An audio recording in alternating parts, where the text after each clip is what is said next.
far we've been talking about the derivative, or the slope of the tangent line, mostly geometrically. Want to remind you that the slope of a tangent line is always an instantaneous rate of change. So I've got a function up here. We're going to say that time is being measured in seconds. H of t is our height function. It's the height above the ground being measured in feet. And this function would represent the height of an object if it was thrown up into the air. Turns out from an initial height of 64 feet, okay? And it's thrown up into the air and it's going to go up, and then gravity is going to take over and it's going to come back down. All right. So we're asked these four questions. When does the object land? What's the instantaneous velocity at that time?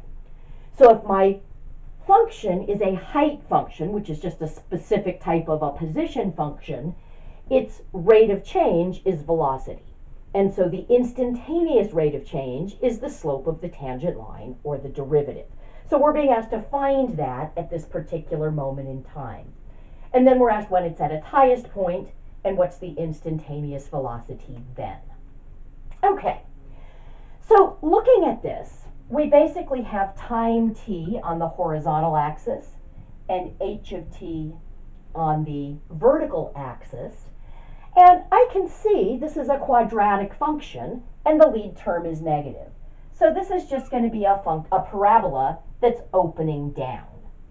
So we're asked, when does the object land? Well, it's going to land when the height is 0. So we're looking for what's the time when we hit the ground. So I'm just going to take this and set it equal to 0. Negative 16t squared plus 48t plus 64 equals 0.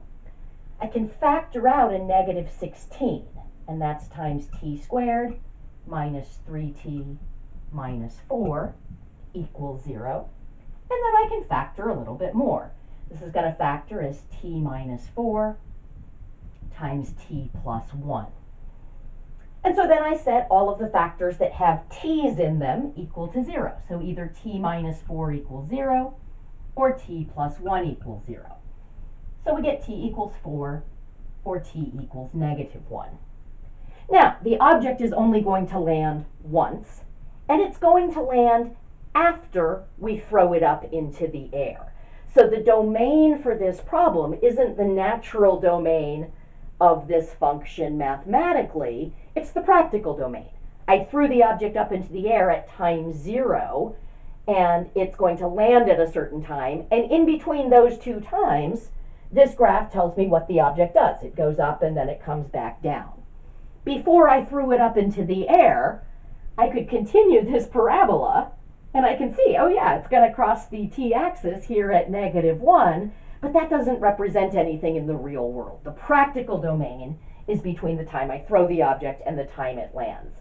So the time it lands is going to be t equals 4. Okay.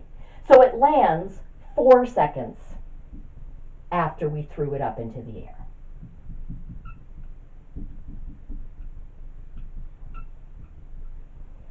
Okay. And so what we want to do is we want to try to find now the instantaneous velocity, which is just the derivative or the slope of the tangent line at that point. So this point is 4, 0. Of course, if it's landed, it's on the ground. I'm going to choose a nearby point. We'll call that t, negative 16t squared plus 48t plus 64. And then I can draw in my secant line.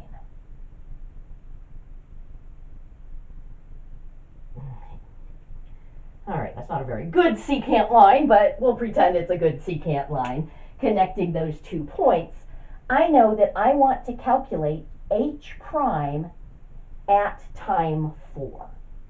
And so that's going to be the limit as t approaches 4 of the slope of this secant line.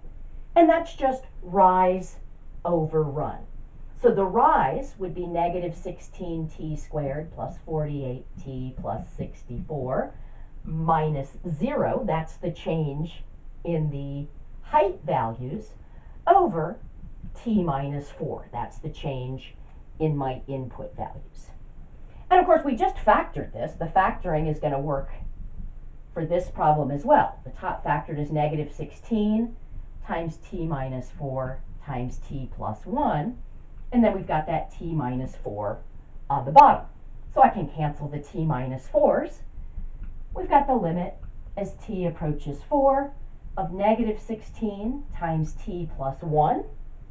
Plugging in 4 for t, that's negative 16 times 5. That's going to be negative 80.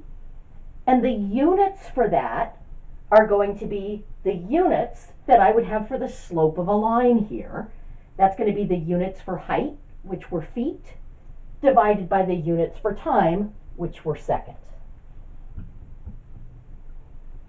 You'll notice that the instantaneous velocity here is negative. That's because at this moment in time, the object was moving down. It was moving in the negative direction. Excellent. Okay, so that takes care of our first two questions. Now we're asked, when is the object at its highest point? Well, here, it's very important that we recognize that the graph of this function is just a parabola, so that the location of the vertex, because it's a parabola that opens down, the location of the vertex is going to be where we have our highest point.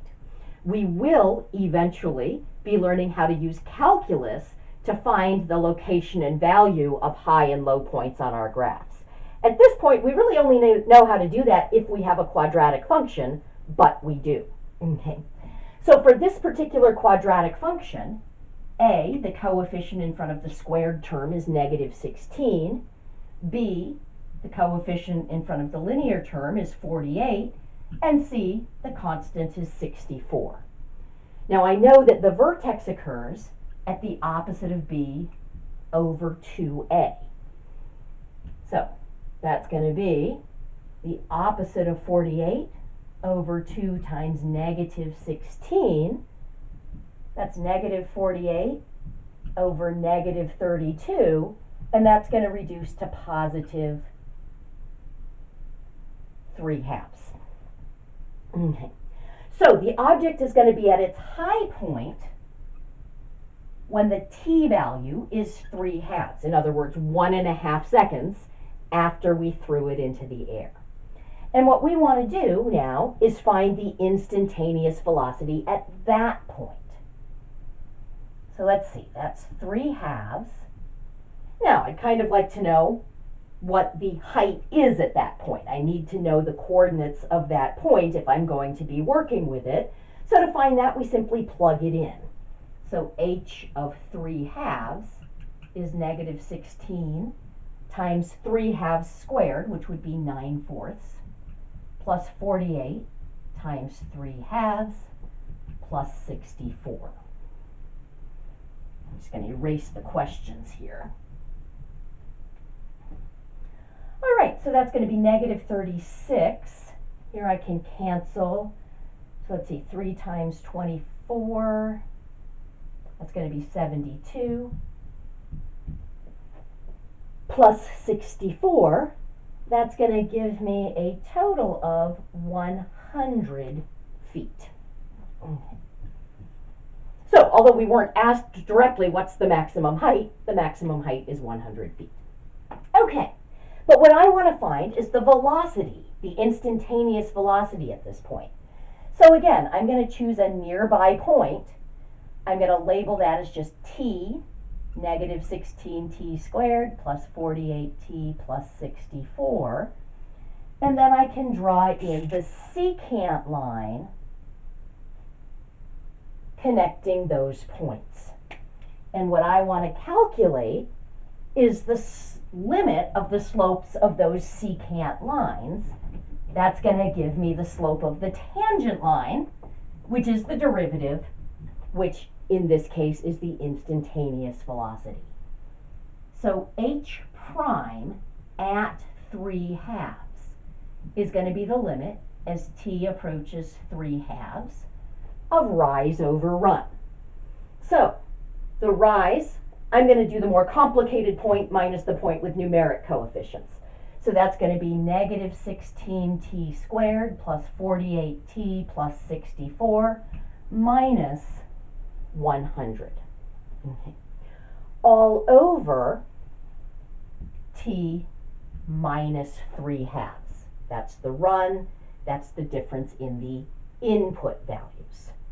Okay, so we've got the limit as t approaches 3/2 of negative 16t squared plus 48t minus 36, just combining the 64 and the negative 100, all over t minus 3/2. Okay. Now, I think what I'm going to do, since this is a complex fraction, I've got this fraction inside of fractions, I'm just going to multiply by 1 in the form of 2/2 to eliminate that complex fraction. So we've got the limit as t approaches 3/2 of negative, and you know what? I'm going to keep the 2 factored out on top, and I'm going to factor out more. It looks like I can also factor out a 4 from each of these terms. I think I'm going to factor out a negative 4.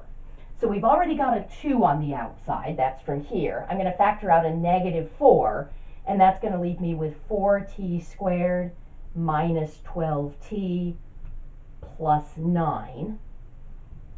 All over, if I distribute the 2 on the bottom, we'll get 2t minus 3.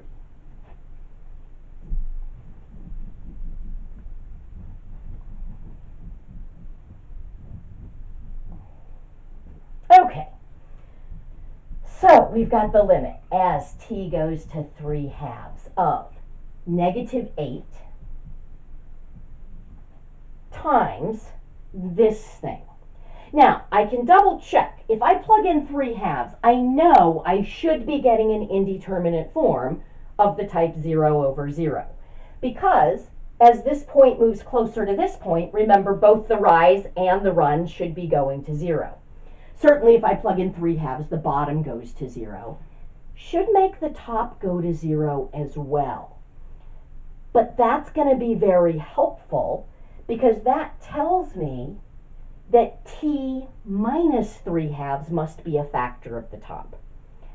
I'm going to try just letting 2t minus 3 be a factor. I think that's going to work. Notice this is a factor that would also be 0 at 3/2. And let's see, in order to get to this quantity, I'd need to multiply by 2t minus 3. Does that work? 4t squared minus 6t minus another 6t gives me the minus 12t, and then plus 9. And that was over 2t minus 3. So I can factor it, but I took advantage of the fact that I sort of knew the same number was making the top and the bottom 0, so they were going to have a factor in common. Okay, so now I can cancel that. And so we get the limit as t approaches 3/2 of negative 8 times 2t minus 3. But when I plug in 3/2, we know that makes that 0. We're going to get 0. So that the instantaneous velocity at this moment is 0 feet per second. Now, if I look at the picture, that makes some sense. The secant line that I drew in right here is going up. It would have a positive slope. But as I move this point closer and closer and closer, my secant line is going to get less and less steep. It's going to be sort of leveling out. And if I were to choose a point to the right, I'm going to get a secant line with negative slope instead. We're going to start going down. Okay. So this high point here, that's where my function stops going up and starts going down. So that the derivative, which in this case is the instantaneous velocity, which indicates what direction I'm going in, is going to change sign there. We're going to go from positive to indicate that the object was moving up to negative to indicate that the object is moving down. And when it's changing sign, it does this. It's not an abrupt change. It sort of levels out. So for just that instant in time, we've got a horizontal tangent which has a slope of 0, and then we start going down. That's something that we'll be taking a lot of advantage of in future sections. That if a function is going to change direction, that's going to mean that the derivative is going to change sign. And if it changes sign, it either has to do that very abruptly, so that there's going to be a point where the derivative doesn't exist, or if it does it gradually like this, it's going to level out, and there's going to be a moment where the derivative is 0. And that's what we saw in this particular example.